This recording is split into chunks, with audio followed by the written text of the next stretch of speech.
I got some deliveries, and this time it is from Golden Smokey. Golden Smokey takes pride as being one of the few, or not the only one, Tinapa de Luzon here in Cebu. And Tinapa de Luzon is never complete without salted eggs, so they're giving it for free. And what they sent me are their two bestsellers, the smoked tamarong and the sliced smoked bangos. And what really makes me happy kay ang freebies, kinisulti magyud sila nga kinahanglan jud kuno og naay salted egg salad para mak-experience jud nimo ang Luzon nga tinapa. So for you to have that complete experience, they are giving it for free for your first order pala. And one thing I would like to give credit kay ilahang packaging. If you have noticed, sealed jud kaayo og keep fresh yun ang ato ang isda. In the same way, bisa ang katong para sa salad ganina, nindot kay pagka-package nga for sure ka dili gud siya madaot. And for that, let's prepare sa the salted egg salad. So muna dapat na tomatoes, na iba or kamyas, then chili, yeah, of course, ang salted egg. Then i-mix siya. Mura ka siya, pwede naman siya sudan oy, pero freebie ra siya. For me, butangan sa nako black pepper kay medyo ganang kong peppery and medyo nagpaka-spicy pa more.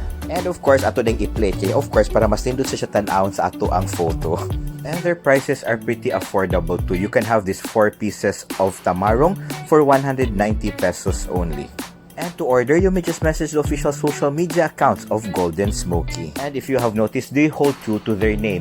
The fish are being smoked until it turns gold. For that, mga onata guys, pero na ako sa ginin ako ang salted egg salad. Kaya na-curious ko nga na kuyog kamyas. And unahon yun na to ang bangos. To be honest, dili ko ganahan og bangos kay medyo daghan og tunog, pero being smoked, so I think pwede ra nimo makaw ng ginagmay nga bukog and happy kay siya. And yes, it is really true. Wala pa ko'y sausawan, wala pa'y salad kung giakpil, pero yes, klaro jud kay ang lami sa smokiness sa ato ang isda.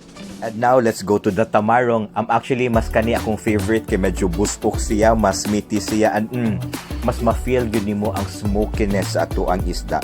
So it brings back a lot of memories sa time nga mapalit pa ko og tinapa atubangan sa Quiapo Church for my lunch or dinner when I was still in Manila. And mao na gyud dayon ni perfect after nimo masawsaw sa suka, ikuyog din nimo sa itong maalat. But then again guys, don't forget to brush your teeth after eating and to follow me in all my social media accounts, and let us continue to stay safe, stay healthy, and just keep smiling. Bye-bye!